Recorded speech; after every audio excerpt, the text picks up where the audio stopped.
Hello guys, welcome two weekly updates. Morning బ్రేక్ఫాస్ట్కి చపాతీ తినాలనిపించి తెచ్చుకునేకి వెళ్తూ ఉన్నా. మా ఏరియా నుంచి బ్లాక్ 3కి వెళ్తున్నా. కొత్త మొబైల్ కొన్నాక ఫస్ట్ వీడియో ఇందులో చేస్తూ ఉన్నా.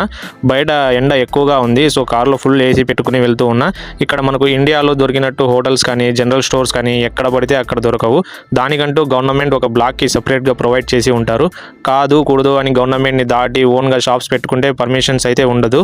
ఇప్పుడు నేను వెళ్తూ ఉంది వీధి రోడ్లు అండి. నా 4 వే చూడండి ఇక్కడ ఒకసారి. అండ్ ఇక్కడ చూడండి ఎంత క్లీన్గా ఉన్నాయో రోడ్లన్నీ. అండ్ వీడియో ఇలా షేక్ అవడానికి కారణం వచ్చి సింగిల్ హ్యాండ్తో డ్రైవ్ చేస్తూ ఇంకొక హ్యాండ్తో వీడియో తీస్తూ వెళ్తున్నా.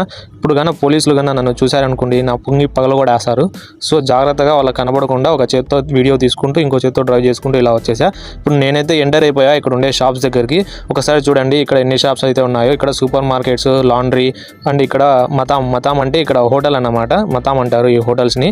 ఇక్కడైతే నేను ఈ సందులో కార్ పార్క్ చేసేసి వెళ్తాను. చూడండి ఒకసారి. అండ్ కార్ ఎలా డ్రైవ్ చేయాలనేది మీకు చూపించలేదు కదండి, ఒకసారి చూసుకోండి. పార్కింగ్లో ఉంది ప్రజెంట్కి. ఆర్ అంటే రివర్స్, ఎన్ అంటే న్యూట్రల్, డి అంటే డ్రైవ్ అండి. ఇప్పుడు ఈ స్టీరింగ్ కింద ఇచ్చాడు గేర్ రాడ్ మనకు.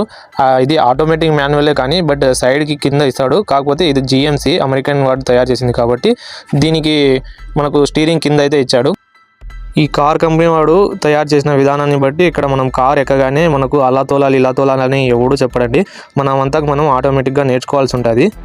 ఇప్పుడు చూడండి నేను పార్కింగ్లోకి పెడతాను. డ్రైవింగ్లో ఉంది కదా, న్యూట్రల్లోకి పెట్టి ఇక్కడ లెగ్ బ్రేక్ అండి, హ్యాండ్ బ్రేక్ ఏం లేదు. సో లెగ్తో గట్టిగా హ్యాండ్ బ్రేక్ ప్రెస్ చేసి పార్కింగ్లోకి పెట్టేసి ఇంకా ఏసీ ఆఫ్ చేసుకొని ఇట్లా కీ అయితే ఆఫ్ చేయాల్సి ఉంటుంది. సో ఆఫ్ చేసి నేను డోర్ దిగి మతాంలోకి అయితే వెళ్ళిపోతాను. చూడండి ఇదే మతాం అంటారు. ఇక్కడ మనకు ఇండియన్ ఫుడ్ అయితే దొరుకుతుంది ఈ మతాంలో. ఎక్కువగా సమోసాలు, గుడ్లు, బజ్జీలు, ఇక్కడ చాలా రకాల అయినటువంటి ఐటమ్స్ అయితే ఇండియన్ ఐటమ్స్ ఎక్కువ దొరుకుతాయి.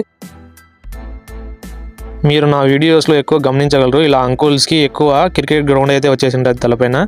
ఎందుకంటే ఇక్కడ సాల్ట్ వాటర్ని ప్యూరిఫై చేసి దాంతోనే స్నానాలు చేస్తారు కాబట్టి.